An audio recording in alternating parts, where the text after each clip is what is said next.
여러분, 안녕하십니까? 승리로 본 한국사 제3강 두 번째 시간입니다.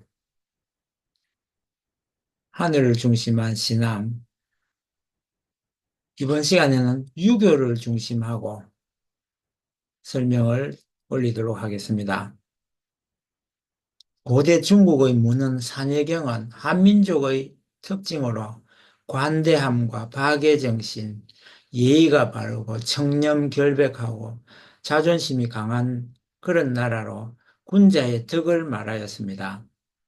이러한 군자의 덕은 유교 성인의 가장 큰 덕목인 인으로 수렴되며 우리 민족의 근본 성격을 이루고 있습니다. 유교에서는 성인은 받들어, 천명을 받들어 도덕적 완성을 이룬 사람으로 이룹니다. 전설의 임금인 요순, 우탕이 다 육아의 사상을 형성한 공자, 그리고 공자가 이상으로 삼은 주나라의 문물과 제도를 마련한 문왕, 무왕, 주공 등 성인을 숭앙하게 하고 있습니다. 이들은 처음에는 인류 문명의 창시자로서, 즉 예와 악과 제도를 제정한 사람들이고, 또 뒤에는 공자가 가르친 인간 최고의 윤리 가치인 인의 도덕의 도를 구현한 이상적인 인격자로서 숭앙의 대상이 되었던 사람들입니다. 여기서 제가 소개하고자 하는 것은 먼저 군자입니다. 군자에게는 세 가지 즐거움이 있으니 천하에서 왕노릇하는 것은 여기에 들어있지 않다고 논어에 나온 내용이 있습니다. 또 부모님이 그 세 가지가 부모님이 다 살아계시고 형제가 무고한 것이 첫 번째 즐거움이요. 우러러 하늘에 부끄러움이 없고 굽어보아 세상에 부끄러움이 없는 것이 두 번째 즐거움이며 천하의 영재를 얻어서 그를 가르치고 기르는 것이 세 번째 즐거움이라 하고 맹자의 진신편에 나오는 이야기를 우리들은 들어서 알고 계실 것입니다. 공자님께서도 논어 하기편에 보면 남이 나를 알아주지 않아도 노여워하지 않으니 이 또한 군자가 아니겠는가 이런 말씀을 하신 적도 있습니다. 유교 이상적인 인간상은 궁극적으로 성인입니다. 성인은 유교 이상적 인격일 뿐만 아니라 정치적으로는 왕이 됩니다. 이런 성인의 경지는 너무나 완벽하고 지고지선해서 현실의 일반적인 인간상과는 동떨어져 있다는 것입니다. 인간의 본성이 선하다고 주장하는 맹자나 악하다고 주장하는 순자 모두 인간은 누구나 성인이 될 수 있다고 하지만 이것이 실제로 얼마나 실현 가능한지는 또 다른 문제입니다. 그러나 군자라는 인격은 이와 다릅니다. 성인에 비해 볼 때 군자는 인간의 접근에 있고 현실 속에 살아 숨쉬는 인간상입니다. 공자께서 말씀하시기를 군자는 어울리되 패거리를 짓지 않고 소인은 패거리를 짓되 어울리지 않는다라고 논어 자로에 나오는 말씀을 보면서 공자는 성인을 최고의 이상적인 인간상으로 꼽고 있긴 하지만 실상 논어에서 성인의 용례는 몇 차례 나오질 않습니다. 성인이라는 단어가 언급된 경우는 사회에 불과한 반면에 군자라는 개념은 총 106번이 등장합니다.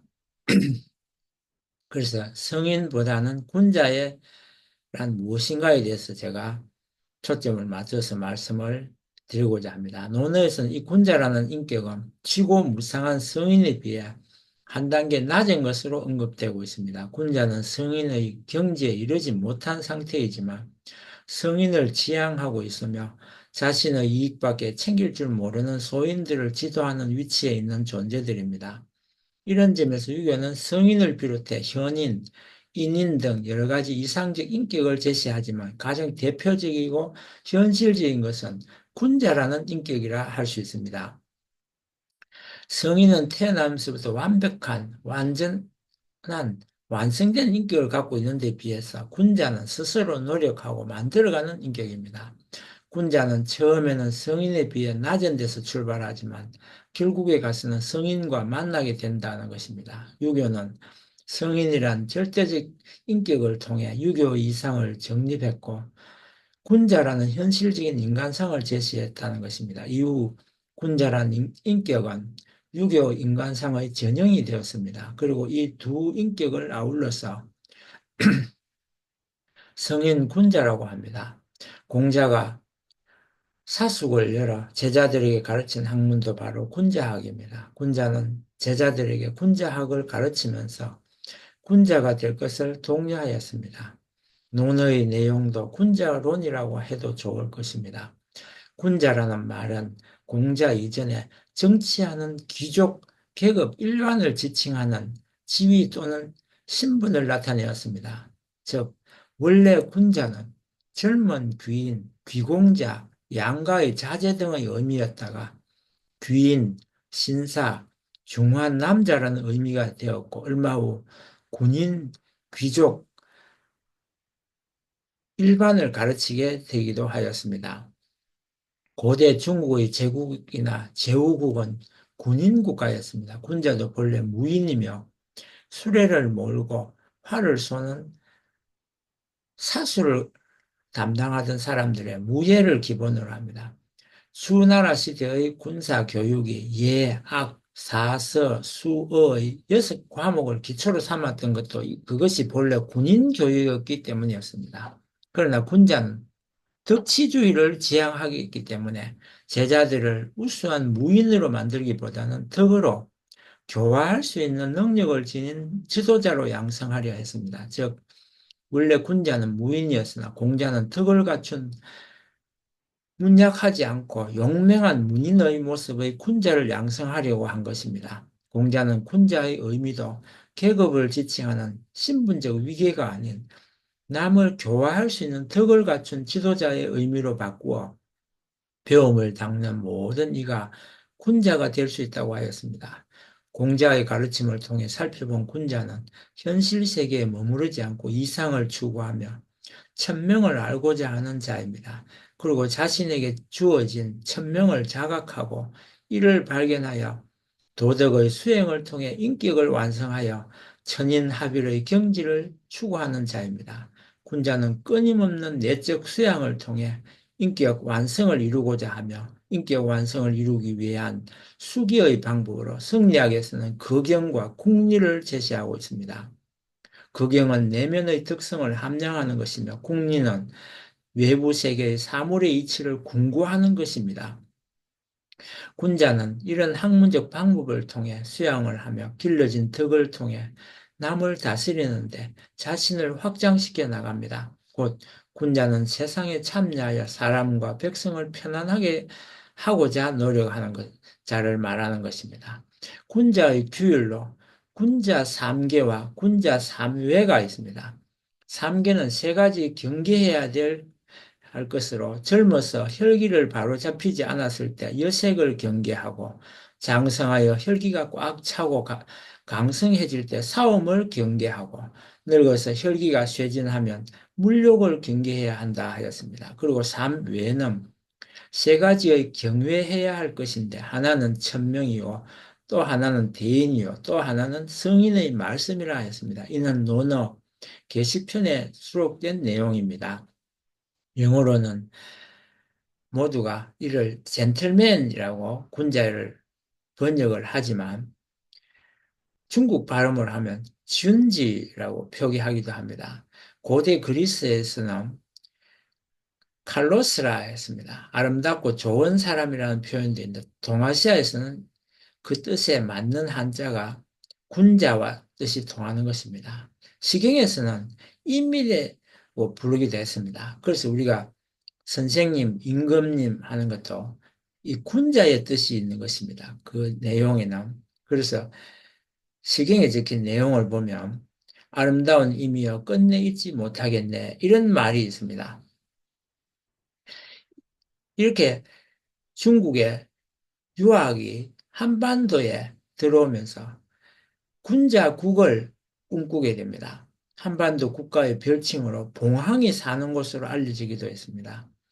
조선 예기 왕제에 이르기를 동방을 이라고 한다 하였습니다. 이란 근본이란 것이고 이는 어진이 생명을 좋아하고 만물이 땅에 근본을 두고 난다는 말이라 했습니다. 그러므로 이는 천성이 유순하고 도로서 다스리기 쉬워 이는 아홉 종이 있으니 이르되 견이, 의이, 방이, 황이, 백이, 적이, 현이, 풍이, 양이다 했습니다. 그러므로 공자는 구의의 땅에 살고 싶어 하였다 했습니다. 구당서에서는 신라를 군자의 나라로 일컬었던 것처럼 왕조가 계속 바뀌어도 군자의 나라라는 인식은 한국사 역대 왕조의 이미지로 자리 잡았습니다. 예를 들어 당나라에서는 이웃나라에 보낸 수기자에게 명예직을 수여하였는데 다른 나라에는 무관직을 주는 반면에 오직 신라에게만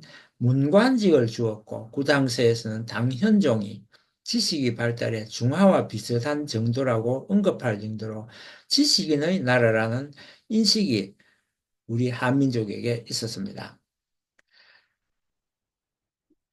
한 가지 군자국을 말할 때 추가해야 될 내용이 있어서 말씀을 올리겠습니다.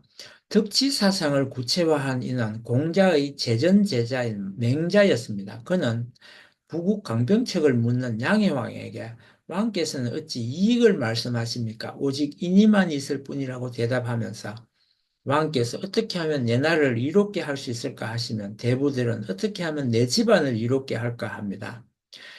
위와 아래가 서로 이익을 다투면 나라는 위태로워집니다 하고 설파했습니다. 바로 이 대화가 맹자의 사상을 한마디로 요약해 주고 있습니다. 공자가 말한 인의 의를 인에다가 그 정신에 의를 더해서 자신의 왕도 정치를 완성한 것이 맹자입니다. 맹자는 빈틈없는 구성과 논리, 박진감 넘치는 논변으로 자신의 주장을 펼쳐 보이기도 하였습니다. 그의 주장은 인간의 본성이 본질적으로 선하다는 것을 전제로 인간에 대한 적극적인 신뢰를 주장한 성선설과 민의에 의한 폭군의 교체를 합리화한 혁명론을 중심 기둥으로 삼고 있습니다. 이에 따르면 한 사람이 자신의 몸을 닦아 타고난 착한 본성을 발현하면 그 집안이 안정되고 나라가 잘 다스려지고 천하가 편안해지게 된다 하였습니다. 또 곧 그가 말하는 왕도 정치란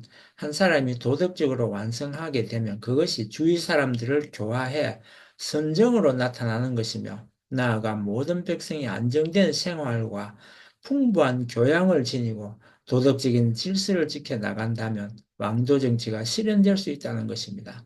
당연한 말이지만 이것은 이상적인 생각에 불과하고 인간의 본성을 지나치게 긍정적이고 낙관적으로 파악했다는 단점이 있습니다. 그렇기 때문에 공자와 맹자를 비롯한 유가의 주장은 당시에는 제후들에게 받아들여지지 않았습니다. 한 가지 실학의 대가인 다산 정약용의 목민심서를 소개하고 마칠까 합니다. 목민관으로 발령을 받고 고을로 부임할 때 유의사항을 적은 내용인데 백성들에게 폐를 끼치는 일이 없도록 해야 하며 나라에서 주는 비용 외에는 한 푼도 백성의 돈을 받아서는 안 되며 일을 처리할 때는 공과 사를 분명히 구분해야 하고 아래 사람들이 자신 모르게 백성을 괴롭히는 일이 없도록 단속해야 한다 하였습니다. 심서에는 재배, 임명받을 때 이야기를 합니다. 수령의 직분을 매간 매직을 피하며 새 수령 맞이용 말의 비용은 이미 나라에서 주니 백성들에게 돈을 거두지 말아야 한다고 하였고 행장 치르기에는 검소한 복장을 해야 하며 고사, 시집, 의서, 병서 등등 책을 많이 구비해야 한다 하였습니다. 그리고 조정에 하직할 때는 자신을 추천한 정관에게 사사로이 감사를 표하지 말고 맞이하러 온 이방이 가르치는 팁이 담긴 읍총기를 주면 즉시 돌려주고 이방에게 고을의 큰 폐단을 듣고 감사에게 바로 잡을 방법을 의논해 봐야 한다 하였습니다. 맞이하러 온 이방과 하인에게 장중하고 화평하게 또 간결하고 과묵히 접대해야 마땅하다 하였습니다. 그리고 부임 행차로는 일찍 출발하고 해가 지기 전 일찍 쉬도록 하되 하인들이 밥 먹고 시작하도록 수리에게 말해준다 하였습니다. 미신을 물리치고 제 길로 가면서 이웃 선배 수령들을 맞이해 업무에 관해 물어봐야 하고 취임 전 하룻밤은 백성들 패끼치지 않게 이웃 고을에서 자야 한다 하였습니다. 상관, 즉 길이를 기다리지 말고 비가 없는 빠른 시일날 취임하여 아전과 하인들을 모아 인사하라 하였습니다. 그 후 고을 백성들을 다스릴 준비를 한다 하였습니다. 업무를 시작할 때는 이튿날 새벽에 출근한 하여 상급 관청에 올리는 보고 중 전례에 따르고 좋은 건 바로 서명하고 사리를 따져야 할 것은 그를 다듬어 아전들에게 다시 서도록 해야 한다 하였습니다. 민간에게는 명령을 꼼꼼히 검사하여 의심 가는 건 수리 담당 아전한테서 조사하여 본말을 안 후에 서명하라 하였습니다.